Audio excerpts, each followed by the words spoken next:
Я два слова хочу сказати про садок вишневий.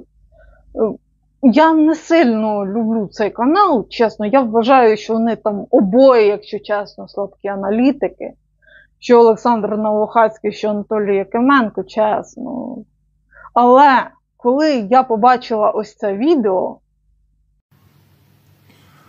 Вітаю, друзі!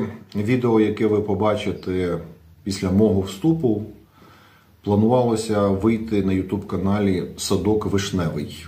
Але канал «Садок Вишневий», схоже, припиняє своє існування. Принаймні, припиняє своє існування в студійному форматі. Можливо, ми будемо казати «Садок Вишневий», але вже не в студії. І цілком можливо, цей канал буде трошки інакше називатися. Наприклад, «Садок Вишневий» з Олександром Новохацьким. Чому канал припиняє своє існування? Тому що цього вимагає влада. У Олександра Новохацького вчора був обшук і йому вручили підозру. Підозра у вчиненні кримінального злочину, який звучить як поширення матеріалів, у яких міститься виправдовування збройної агресії РФ проти України, розпочатої в 2014 році. Зрозуміло, це викликає посмішку, іронію. Звинуватити канал «Садок Вишневий» у тому, що на цьому каналі якимось чином виправдовувалася російська агресія, це явна криза жанру. Але я не поспішаю звинувачувати владу у політичних репресіях, у тиску до тих пір, поки ми, по-перше, не дізнаємося про рішення суду. Але я так зрозумів, що незважаючи на рішення суду, в студію ми не повернемося. Але остаточні висновки можна буде зробити, якщо ми перезапустимося уже в такому кустарному форматі. Скайпом з Олександром Новохацьким ми плануємо продовжити свою роботу, тому що вважаємо її потрібною. Так, нагадаю просто, що YouTube-канал «Садок Вишневий» проіснував 2,5 роки. То я була в шоці. Не те слово. Виявляється, «Садок Вишневий» у нас безпосередньо серйозний канал. Розумієте, у нас «Садок Вишневий» подався, так би мовити, як би це сказати, підривати державну думку, нехай буде України, я не знаю навіть, як це сформулювати. Щось там сказав Олександр Новохацький. Чесно. По-перше, я була здивована тим, що у нього взагалі-то з'явилася думка, якщо чесно. Тобто, я як вважала його слабким, так і вважаю досі. Але, якщо вже вони завадили нашій владі, я вітаю український Ютуб, диктатура дісталась і до нас. Я вважаю, що за них варто вступитися, хоч би тому, що так не можна. Мало того, що влада в нас влаштувала повну єдину думку, оці всі єдині новини, єдиний телемарафон, ми такі єдині, що прямо жодної думки поперед лінії партії у нас вже виказувати не можна. Плюс влада по «Садку Вишневому» пройшлася. Видно, що вони рилися безпосередньо у цій всій інформаційній стрічці «Садка Вишневого». Кому там робити не було що, я не розумію. Це просто неймовірно. Знайшли людей прямо з такою думкою, що аж страшно. Вони слабкі обоє. Це якраз та група людей, про яких я казала, що вони як тактики навіть ніякі. А про стратегію я взагалі мовчу. Їм цю планку ніколи не взяти.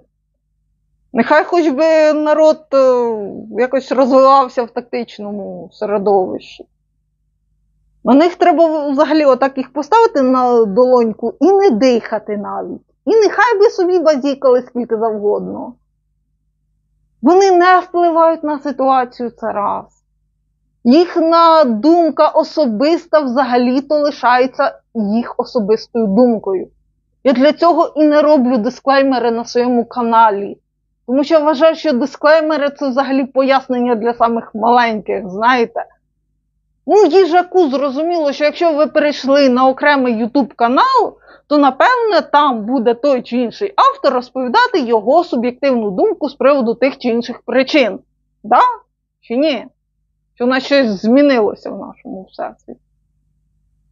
І зрозуміло, що якщо Садок Вишневий має свою думку з якоїсь там ситуації, нехай собі має. Їхня особиста думка нікого з вас не стосується. Розумієте? Ну і плюс це тим більше не стосується влади.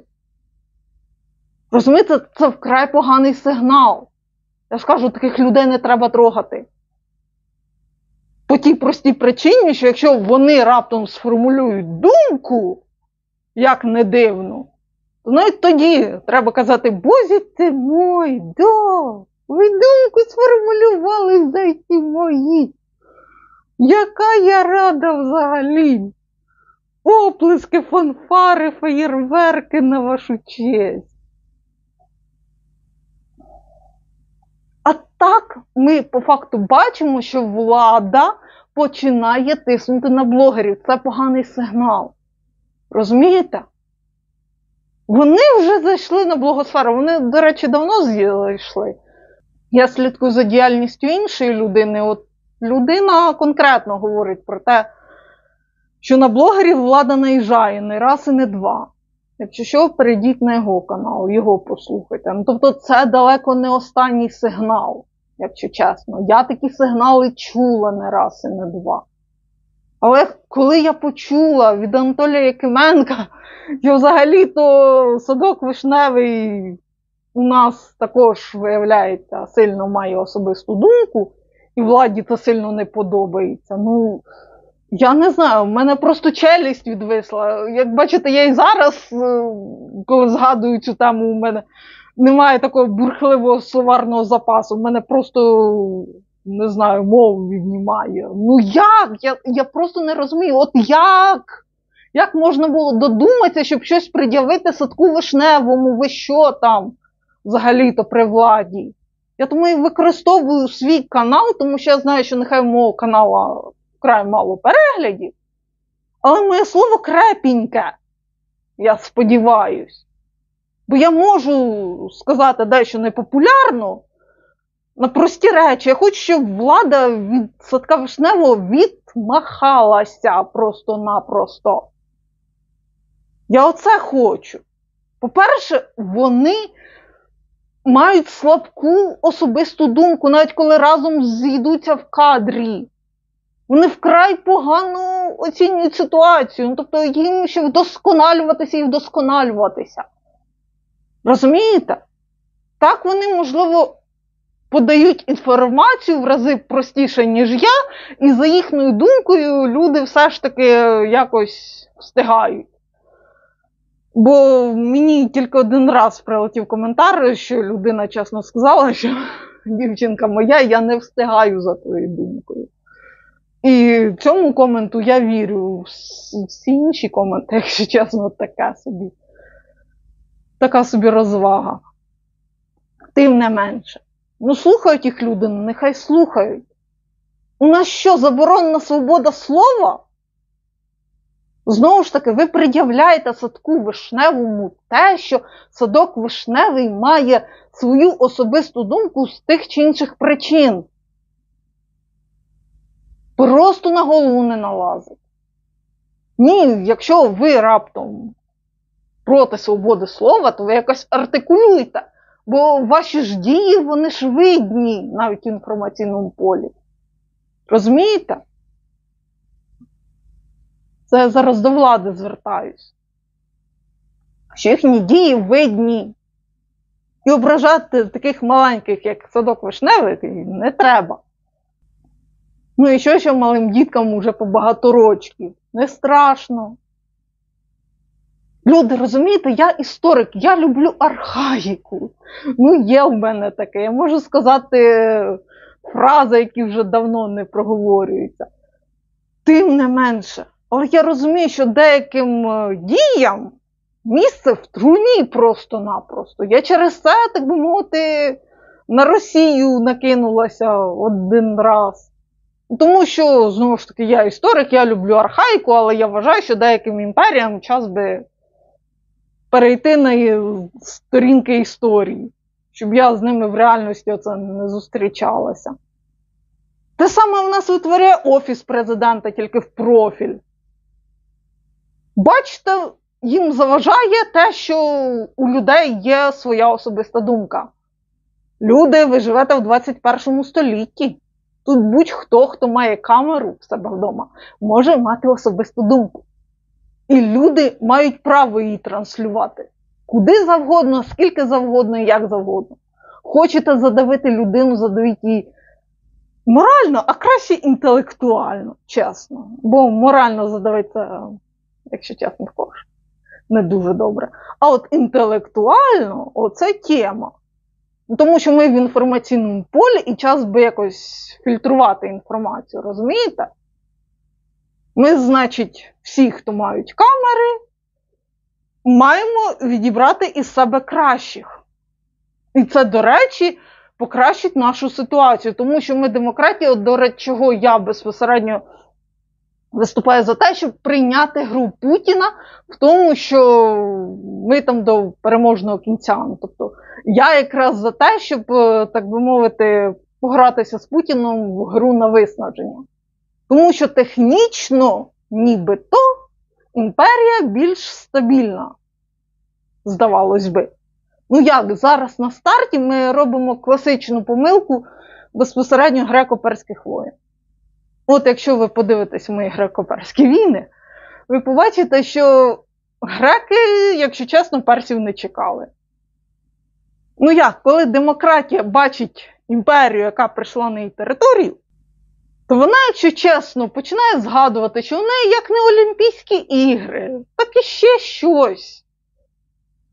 Демократія починає шукати відмовки, тому що демократія сама по собі мирна країна і не треба її це все.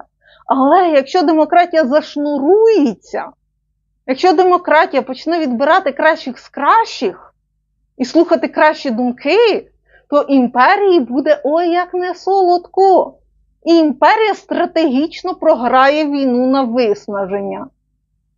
Тому, знову ж таки, я технічно не проти пограти з Путіним у гляділки, так би мовити, хто кого передивиться. Я це технічно не проти цієї всієї думки. Але, знову ж таки, ми маємо бути демократією. І важливий крок на шляху до демократії – це свобода слова. Люди, вам нагадати історію з 20 століття про свободу слова, зборів друку? Це була вимога робочих в кінці 19-го, на початку 20-го століття. Демократичні свободи вимагали робочі. Володимир Зеленський хоче, щоб я тут йому влаштувала 3 основні демократичні свободи. Свободу слова, зборів друку. Раджу облишити Садок Вишневий, чесно. Сильно раджу. Бо воно мало того, що так всі не діє, це ганебний пунктик. Садок Вишневий нікого не трогав, і Садок Вишневий має повне право на свою особисту думку. Хоч кожного окремо, хоч їх всіх разом. Розумієте? Це їхня особиста справа, кого і як ставити в камеру. І що говорити на камеру. Розумієте? І чіпати блогерів – це погано, це вкрай поганий сигнал, який не сприяє демократичному поступу України. Добре, народ, на цьому в мене все. Підтримайте мене, підтримайте мій ютуб-канал, підтримайте ЗСУ обов'язково. Люблю, цілую, бувайте, па-па!